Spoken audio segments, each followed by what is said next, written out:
Logan Seavey joins me, and 4 in a row, huh? Yeah, feels good. What is it? Well, it feels good, but what? I mean, this place, anything can happen at the Chili Bowl, right? Yeah. I think that's the MO of the Chili Bowl, and kind of what we've been able to do is to not get ourselves in too much trouble. You know, we've won the last 2 years from 7th in our prelim night, so I kind of go in early in the night like I don't need to go, 10th to first in my heat race and 6th to first in my qualifier. Like, I don't need to start on the front row of these races. We've got enough time and laps, and our cars are fast enough. We can win from, I feel like we can win from 10th or 12th in our prelim night. So I think that's just kind of part of, being so consistent is that I'm not in a hurry in a heat race. I'm not crashing. I'm not getting myself in trouble. I just get into the race. And once we're in the race, we have speed to go race and beat all these guys. So yeah, like I said, the Chili Bowl is so hard because anything can happen in your heat race, and I started 10th, I was supposed to line up 10th in the second heat race, which can be so dangerous, and so many people get themselves in trouble. But yeah, I just kind of cruise around and had a crash or two, and I snuck through all those, and then ended up top high point guy going into the qualifier, and I got the third, and the guys in front of me were really fast. Wasn't like I wasn't trying, but man, it's like, man, I know I'm a high point guy going in. I went 6-3, barring anything crazy, I'm probably the first 2 or 3 rows. So, that's a spot I feel comfortable with. And, we got to start third there and able to pick up the win. And then was there a point at the race that you it felt like at that one point where you kind of wobbled there and kind of lost your momentum there? What was going through your mind there? Because it seemed like you dropped back a couple spots and you had to regain it, huh? Yeah. It's definitely a little bit stressful, especially when you go from leading to 4th or 5th really quickly, But like I said, in years past, I've started 7th, and I think last year, 2 years ago, I think it was, I was running 7th on lap 18, so it was 10 to go, and I'm running 7th, and and then we were able to win. So I think that moments like those and those experiences just kind of give me the confidence that even if I drop back to 5th or 6th, I can still win. I'm not panicking. I'm not freaking out. I'm just thinking about how to gain my composure back and kind of get my race car underneath me a little bit and figure out how to go around the racetrack a little bit faster than the guys around me and try to go past them. Now on the prelim nights, it's just it's just you. You're getting all the attention. Now tomorrow, you got all these guys are up there. Yeah. So now how do you and Kevin and all you guys balance it? Because Jet's pretty new to all this. And he's way up there. Yeah. So how do you, as a team, balance all this? Tomorrow will be a little bit different than we've seen. We got to run 3 cars on Monday and kind of feel it out. But yeah, tomorrow's going to be pretty wild with 4 of us running real late in the day. So Jet's on front row of a B, and Kyle's within the first couple of rows. So we've got potentially could get 4 cars in the feature here without too much chaos going on. So tomorrow's going to be a lot of work. We've got a handful of crew guys now, more than we've ever had, which is obviously necessary when you have 4 cars. But we've got a lot of guys over there that are working, and Kyle has his own guys that can kind of help him out. So obviously. It's going to be a lot of work, but my guys have been doing great all week, and I've got confidence that they're going to be, fine, getting all of our stuff ready to go. I'm sure they're already, working on making sure we got all the proper tires and stagger and everything thrown out how we want it. It seemed like from the video after Jet's night, it seemed like you were really having fun watching him do so well. Yeah, I was. I was saying, man, I think I'm having more fun watching him run, on the podium than I do when I win, I think. So, I think the atmosphere around our pit area and everything Tuesday night, was probably better than it is when we win. I think it was pretty cool to see that, and also just to see one of our cars go out and be that fast early in the week is great for all of us. So I think overall he probably kicked off the week about as good as it could have, and really kind of lit a fire, show up and perform, because we didn't want a 14-year-old. All right, congratulations. Thank you. Appreciate it. So Sean, you're in the dirt. Here, it's difficult when you get up to traffic. You got Logan coming up behind you, Darren, everybody else. Is it difficult to keep track of where everybody is when you're going through traffic? Because you also got to get around the lap cars too.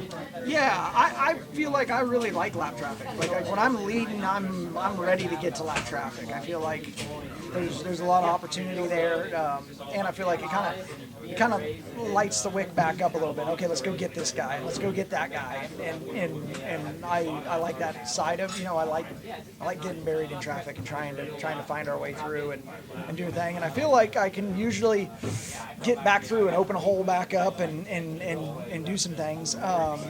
There Logan got by us, and then we got a lot of traffic, and I felt like it slowed the pace down just a little bit, and I was able to kind of get back up in there, and it presented some opportunities that I wouldn't have had we not got to lap traffic. So I love the layover flag. I want, they start waving that thing, and I start getting ready to have some fun again.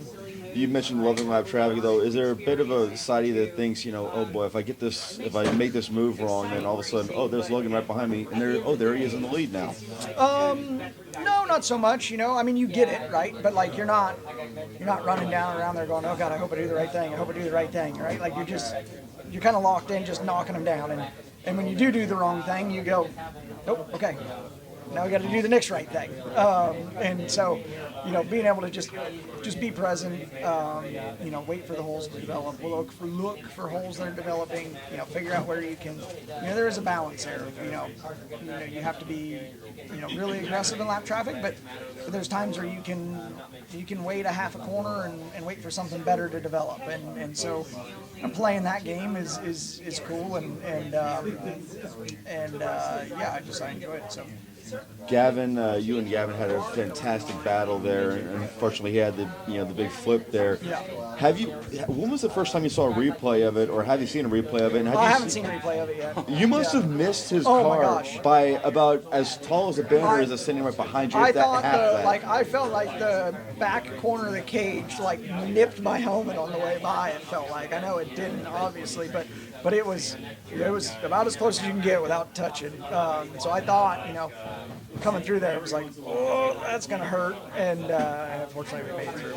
How difficult is it to kind of put that behind you when all of a sudden you've got 5 or 6 laps to go left in the Chili Bowl, and all of a sudden you can't think about that because now you got to try and beat Logan? Yeah, I think it's the fun part about driving race cars is there's no room to think about what could have happened or what went wrong or what bills are due or what they force you to be very, very present and in the moment, and especially when you're racing guys like Logan and really good race car drivers, like they force you to be fully there, which is really, really cool. It's a unique feeling that probably a lot of people don't get to experience. So never, like, after it happens, there's no thought. I hadn't really thought about it until you mentioned it. So it's just part of the job, comes with the territory, and you just it rolls off and you're back to work. So Justin, last year when I talked to you after your prelim night, you just started running with Chad. So I heard I had to wait a little bit while you were debriefing with him. Yeah, you've heard all the answers. You've worked with him quite a bit now, so do you feel like you're ready to go and get one of these chili bowls? Yeah. I feel like Chad and I are really clicking and speaking the same language, and he's starting to learn the things that I like, and I'm starting to learn the car, and we're really getting on the same page. So I'm excited to go into Saturday. I feel like we've gotten really, really close to a really good package this week, and a few more tweaks that we can take from tonight's feature and apply to Saturday, and I think we're in good shape. How much of this is mental and physical? Yeah, I mean it's all mental, right? Like, the thing is, race car driving's, once you get to a high level, everybody's in a good car, right? And everybody's a talented race car driver, and they have good crews and good engines and all the, you once you get to the top, it's everybody's got what they need to win, and so it's mental in the car. It's how you communicate and talk to your crew and come to the right answers, and then at the end of the day, once you roll down the ramp, you got what you got, and you see it in here. Christopher probably didn't have the best car that night. Kyle probably didn't have the best car his night, and they went and made the most of it and figured out a way to win. So you see it shine in those guys, and they're the best guys for a reason, because they're the most on point when they get in the race car. And so aim to do the best job of that you can, and go out. But this game is highly mental. Thank you. This is Sean, and you're in the dirt. All right, we got our third place finisher, Darren Pittman, and Darren, it was a wild one out there tonight. A lot of hard racing there, and unfortunately, not the result you wanted with what happened at the end. Just tell us everything from your perspective. Yeah, it was a roller coaster from us. I felt really good from the beginning. Felt like I was right there in the hunt where I wanted to be, running fourth. Lost a spot, fell to fifth, found the bottom in 3 and 4, and went in one corner. I mean, at least if I haven't accomplished anything, I can say I passed Logan Seavey under green flag, and there's probably not a lot of people that have done that yet. And so drove from 5th to 3rd in one lap, and then came down and a lap car kind of parked in front of Miller, and we all stacked up, and it was just complete chaos at that point. Then I really just kind of got into a bad rhythm there for a while and wasn't clean and fell to 7th. Still felt like my car was really good, but the bottom had sort of given up a little bit off of turn 4. Went from thinking, man, we got a shot to run top 2 and get locked in, to next thing I know I'm in 7th. And then, we get a fortunate yellow, 2 guys in front of us crash. Now we're restarting 5th, and you've got a new life. And so luckily we were able to make a couple good laps there at the end and go from 5th to 2nd. And thought I was going to be able to hold on, and just got beat, on the last lap. And it's every spot is important. It's a huge spot in the B. It's a huge difference between 2nd and 3rd getting locked in. But it was a fun race. Like, honestly, the way the racetrack was last year, I probably would say I didn't have a ton of fun driving, just because it wasn't my style and I wasn't comfortable. But that was a lot of fun racing out there tonight. All right, you would love to be locked in here, but you got to run a B main. But you're going to be starting up at the front there. But what's going to be going through your mind there, knowing that you just got just survive that however many laps it is to get into the feature tomorrow? Yeah, I mean, it's just all about getting a good start, getting into a good rhythm, and a lot of it's going to just, again, come down to track prep. What do we have, and a lot of that dictates on time, I think, and I feel like with them going back to 55 laps, I'm optimistic that the track prep will be a little more involved than before the Bs, because so they don't have to completely do so much work before the A. But at the end of the day, like, if we have 15 fence repairs tomorrow from H mains on, then time is obviously always a factor. But if things go smooth and they can kind of do what they want with the track, I don't remember exactly what the reason was last year, but it was a pretty minimal track prep before the Bs, and I thought it was about as slick of a track and as difficult of a track as we've seen in years. So again, we're at the mercy of whatever they give us, and we got to make the most of it. We'll just see what we get. The guys who raced early in the week, they're Monday, Tuesday, had to wait several days to go race again tomorrow. Here, you guys racing now, you're going right back at tomorrow. Any advantage to having this tonight fresh in your mind there?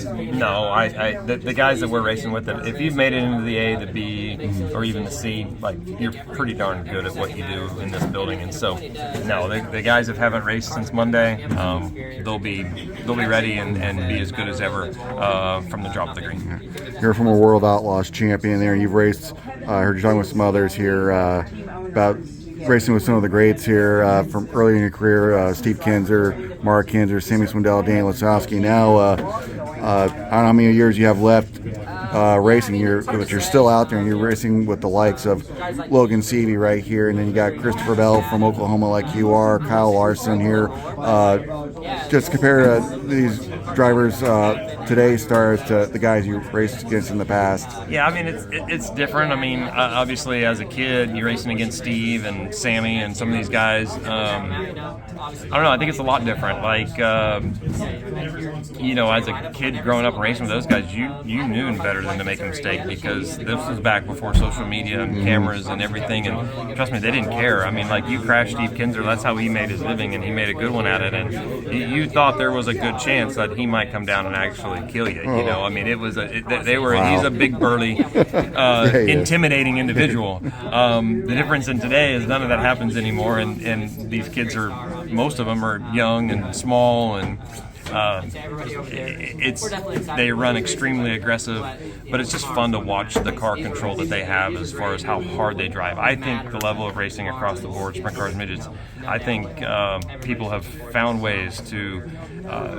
I think in sprint cars growing up, like, we would find ways to run really hard for, heat races, dashes, whatever. But like, there was different tire rules, and we had to, save our equipment. The way that the racing is now, these kids find ways to run 110%, every single lap, and it's. I don't think they get enough credit for how hard that is to do. I mean, Ryan Tim's a perfect example. A young kid, I don't know that he even realizes what he accomplished at Knoxville, but for him to, lay down that beating at Knoxville for 50 laps, that is an extremely tough challenge, and he did it like it was nothing. So it's fun to watch, and I'm a fan of the sport and the direction that it's going. All right. Despite all the craziness out there, not the result you wanted there, but with the action out there, was it fun for you at least tonight? I had a blast. Honestly, I did. I'm pissed off at third, happy at third, all the above. It's a big difference in being locked in and knowing that we still have some work to do. But we're in a great spot. Unfortunately, I think we have 5 of our Matt Wood cars all in B mains and all at the front of them. So it could be extremely. I think they've had way overstaffed all week long to run one car a night, and we might be recruiting help all night tomorrow if all 5 of us make it out of the 2Bs trying to get ready for the A main, because it will probably be pretty frantic. But no doubt that they'll have a plan in place and get us all ready. All right, sounds good. Thank you and good luck. Thank you. Thanks. Third place finisher, Darren Pittman.